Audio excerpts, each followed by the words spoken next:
Xitay senatorining 1 dekabrdagi xabarida bildirishicha, Sharqi Turkistonning Jo'ng'ar o'ymonliqida 500 million tonna miqdordagi yuqori sifatli neft va tabiiy gaz zapsi bayqalgan. Xabarda aytilishicha, bu qatam bayqalgan zo'r neftliq Jo'ng'ar o'ymonliqining sharqiy qismida tepilgan bo'lib, doirasi taxminan 2000 kvadrat kilometr ekan. Navbatda Xitoyning neft qazish apparatlari jiddiy qazishni boshlagan. Xitoy doiralari yana Jo'ng'ar o'ymonliqining umumiy neft va tabiiy gaz zapsining 12 milliard tonnaga yaqinlashganligini, buning 3/1 qismining aniqlanganligini e'lon qildi. Kuzatuvchilar Sharqi Turkistonning yer osti va yer usti boyliqlarining Xitoy tajovuzchilar tomonidan izchil turda bulang-talang qilinayotganligini, har kuni million tonnalab boyliqning Xitoy o'lkalariga to'shilayotganligini, Sharqi Turkiston xalqining yanada qattiq nomrodlik va muhtojlik ichida yashayotganligini bildirishmoqda.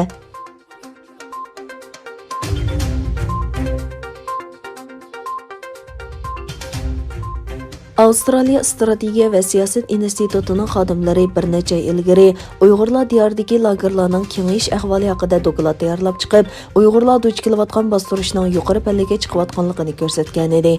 Bu jarayonda Xitoy hukumati mazkur institutni Amerika hukumatining kontrolligidagi dushman kuchlar deb atagan edi. O'tgan hafta bo'lsa Xitoy hukumati boshqarishidagi yer shari vaqt kezdi bir necha maktab va cho'nglar sanatoriyasining bo'shliqdan tortilgan suratlarini e'lon qilib, dushman kuchlar fuqarolar uchun selingan binolarni lager deb yolg'onchilik qildi dedi. Ammo mazkur institutning xodimlaridan Nizin Roser bu suratlarning uzunlik va kenglik nuqtalarini tekshirib, bularning amaliyotda lagerdan 8 kilometr narisidagi binolar ekanligini, bu suratlarni o'rni deyilgan nuqtalarda hech qachon cho'nglar sanatoriyasi qurilmaganligini isbotlab chiqdi. U bu vaqtda so'z qilib, bu qitim yer shari vaqt kezdisining yana bir qitim aldamchilik qilganligini ko'rdik dedi.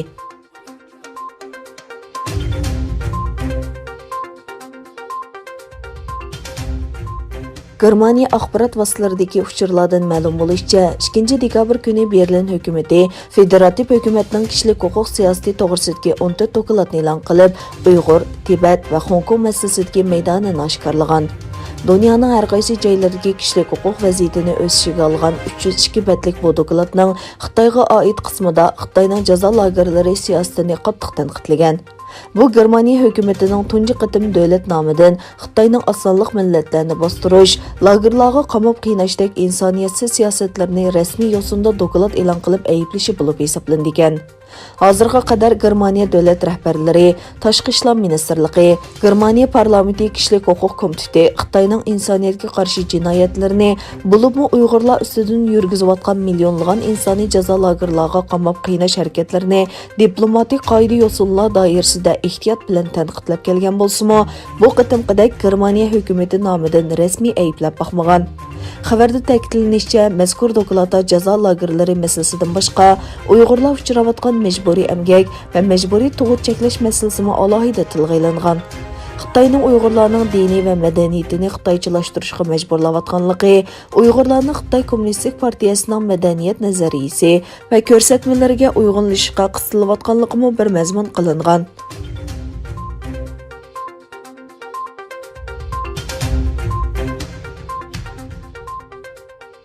Amerika Trump hukumati 2 dekabr chorshanba kuni Xitoyning Kompartiya a'zolari va ularning yaqin tuqqanlarining Amerikaga qiladigan sayohat muddatini qisqartirish to'g'risidagi yangi belgilama e'lon qildi. New York vaqt gazetining aytishicha, bu yangi belgilama ikki davlat o'rtasidagi ziddiyatni texmo keskinlashtiradigan. Amerika Tashqi ishlar ministrligining bayonotchisining bu belgilama haqidagi bayonotidan qaraganda, bu belgilama darhol ishga kirishtirilgan va Xitoy Kompartiya a'zolari va ularning oila tavobatlarining Amerika sayohat vizasining eng yuqori muddati 1 oy bilan cheklanadigan. Ma'lum bo'lishicha, bu qatim o'zgartirilgan qoida bo'yicha Xitoy Kompartiya a'zolarining sayohat vizasi ilgarigidek ko'p qatimliq kirish emas, balki bir qatim kirish bilan cheklanadigan. Bundan ilgirki Amerika vizasiga iltimos qilganlarga mayli u odatdagi Xitoy fuqarosi bo'lsin, mayli Kompartiya a'zosi bo'lsin, hammasiga birdek 10 yillik inovatga ega Amerika vizasi berilgan ekan.